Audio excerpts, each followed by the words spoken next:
You're listening to I Like That Story, podcast number 37. Circle the date. Today's story brought to you by Evolution Consulting, nationwide image professionals for styling, speaking, and stage. I thought I was asking what was an unanswerable question. It was a nice summer day. An older friend and I were talking about how fast time flies, and I said, "Does anybody know how to slow down time?"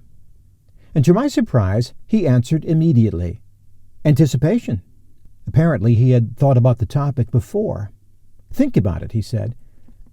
Time crept by when you were a kid. Christmas, birthdays, final days of school, summer vacations. The more you yearned for it, the slower time crept by. I thought back to those slower days of childhood. So, I'm supposed to stare at a calendar, crossing the days off one by one? He smiled. Exactly. Think about it.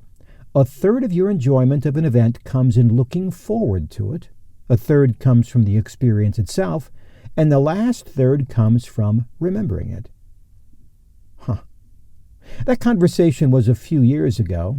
I did think about what he said, and I did try a little experiment I call Circle a Date.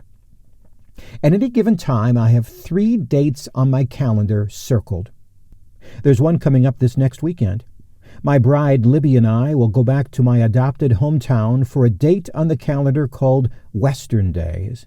At this small-town celebration, the Methodist Church has a booth that sells homemade pies.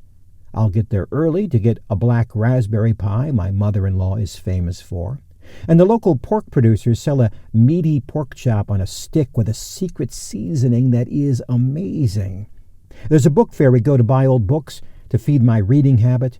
And there's an all-day bingo game for $1 a card that the nieces and nephews go to. You know, in my entire life, I've never shouted bingo. It's a bucket list item I yearn to check off. And the month after that, I have 2 things circled. I'll go back to my high school reunion and look at all the people from my class and how much older they've all gotten.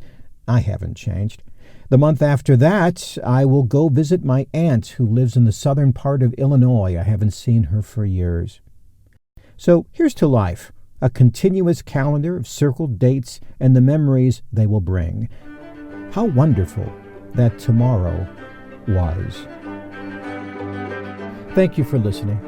As you can tell, I believe in the power of story.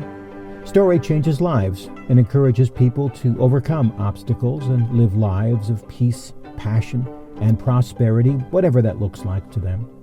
And story can change business too. It can clarify mission, attract good people and good customers, and offer a culture that encourages growth in many ways you can measure and many ways you can't.